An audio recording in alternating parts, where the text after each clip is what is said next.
محمد بن سیرین نے حضرت ابو ہریرہ رضی اللہ تعالیٰ عنہ سے انہوں نے نبی صلی اللہ علیہ وسلم سے روایت کی، آپ نے فرمایا صرف 3 بچوں کے سوا پنگوڑے میں کسی نے بات نہیں کی، حضرت عیسیٰ بن مریم علیہ السلام اور جریج کی گواہی دینے والے نے۔ جریج ایک عبادت گزار آدمی تھا، انہوں نے نکیلی چھت والی ایک عبادت گاہ بنا لی۔ وہ اس کے اندر تھے کہ ان کی والدہ آئی، وہ نماز پڑھ رہے تھے تو اس نے پکار کر کہا جریج۔ انہوں نے کہا میرے رب، ایک طرف میری ماں ہے اور دوسری طرف میری نماز ہے۔ پھر وہ اپنی نماز کی طرف متوجہ ہو گئے اور وہ چلی گئی۔ جب دوسرا دن ہوا تو وہ آئی، وہ نماز پڑھ رہے تھے، اس نے بلایا اور جریج، تو جریج نے کہا میرے پروردگار، میری ماں ہے اور میری نماز ہے۔ انہوں نے نماز کی طرف توجہ کر لی، وہ چلی گئی۔ پھر جب اگلا دن ہوا تو وہ آئی اور آواز دی جریج۔ انہوں نے کہا میرے پروردگار، میری ماں ہے اور میری نماز ہے۔ پھر وہ اپنی نماز پہ لگ گئے تو اس نے کہا اے اللہ، بدکار عورتوں کا منہ دیکھنے سے پہلے اسے موت نہ دینا۔ بنی اسرائیل آپس میں جریج اور ان کی عبادت گزاری کا چرچا کرنے لگے۔ وہاں ایک بدکار عورت تھی جس کے حسن کی مثال دی جاتی تھی۔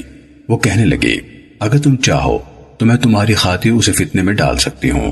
کہا تو اس عورت نے اپنے آپ کو اس کے سامنے پیش کیا، لیکن وہ اس کی طرف متوجہ نہ ہوئے۔ وہ ایک چرواہے کے پاس گئی جو دھوپ اور بارش میں ان کی عبادت گاہ کی پناہ لیا کرتا تھا۔ اس عورت نے چرواہے کو اپنا آپ پیش کیا تو اس نے عورت کے ساتھ بدکاری کی اور اسے حمل ہو گیا۔ جب اس نے بچے کو جنم دیا تو کہا یہ جریج سے ہے۔ لوگ ان کے پاس آئے، انہیں عبادت گاہ سے نیچے آنے کا کہا۔ ان کی عبادت گاہ ڈھا دی اور انہیں مارنا شروع کر دیا۔ انہوں نے کہا تم لوگوں کو کیا ہوا ہے؟ لوگوں نے کہا تم نے اس بدکار عورت سے زنا کیا ہے اور اس نے تمہارے بچے کو جنم دیا ہے۔ انہوں نے کہا بچہ کہاں ہے؟ وہ اسے لے آئے۔ انہوں نے کہا کہ مجھے نماز پڑھ لینے دو۔ انہوں نے نماز پڑھی۔ جب نماز سے فارغ ہوئے تو بچے کے پاس آئے، اس کے پیٹ میں انگلی چبھوئی اور کہا بچے تمہارا باپ کون ہے؟ اس نے جواب دیا فلاں چرواہا۔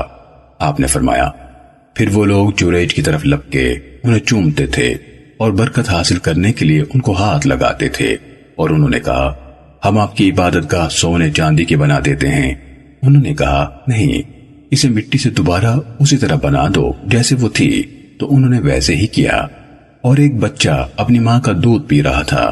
وہاں سے ایک آدمی عمدہ سواری پر سوار خوبصورت لباس پہنے ہوئے گزرا تو اس بچے کی ماں نے کہا اے اللہ، میرے بیٹے کو ایسا بنا دے۔ بچے نے پستان یعنی دودھ چھوڑا، اس آدمی کی طرف رخ کیا، اسے دیکھا اور کہا اے اللہ، مجھے اس جیسا نہ بنانا۔ پھر اپنے پستان یعنی دودھ کا رخ کیا اور دودھ پینے میں لگ گیا۔ ابو ہریرہ رضی اللہ تعالیٰ عنہ نے کہا جیسے میں اب بھی رسول اللہ صلی اللہ علیہ وسلم کو دیکھ رہا ہوں کہ آپ صلی اللہ علیہ وسلم اپنی شہادت کی انگلی اپنے منہ میں ڈال کر اس کو چوستے ہوئے اس بچے کا دودھ پینا بیان کر رہے ہیں۔ آپ نے فرمایا پھر لوگ ایک لونڈی کو لے کر گزرے، وہ اسے مار رہے تھے اور کہہ رہے تھے تو نے زنا کیا، تو نے چوری کی، اور وہ کہہ رہی تھی مجھے اللہ کافی ہے، وہ بہترین کارساز ہے۔ اس بچے کی ماں کہنے لگی اے اللہ، میرے بیٹے کو اس کی طرح نہ بنانا۔ بچے نے دودھ چھوڑا، اس باندی کی طرف دیکھا اور کہا اے اللہ، مجھے اسی جیسا بنانا۔ یہاں آ کر ان دونوں یعنی ماں بیٹے نے ایک دوسرے سے سوال جواب کیا۔ وہ کہنے لگے میرا سر مڑے۔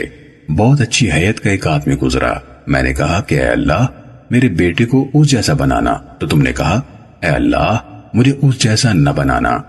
پھر لوگ اس کنیز کو لے کر گزرے، اسے مار رہے تھے اور کہہ رہے تھے تو نے زنا کیا ہے، تو نے چوری کی ہے۔ میں نے کہا کہ اے اللہ، میرے بیٹے کو اس جیسا نہ بنانا، تو تم نے یہ کہہ دیا کہ اے اللہ، مجھے اس جیسا ہی بنانا۔ اس بچے نے کہا وہ شخص دوسروں پر ظلم ڈھانے والا جابر تھا، اس لیے میں نے کہا کہ اے اللہ، مجھے اس کی طرح نہ بنانا۔ اور یہ عورت جسے لوگ کہہ رہے تھے کہ تو نے زنا کیا، حالانکہ اس نے زنا نہیں کیا تھا، اور تو نے چوری کی، حالانکہ اس نے چوری نہیں کی تھی، اس لیے میں نے کہا کہ اے اللہ، مجھے اس کی طرح پاک باز بنانا۔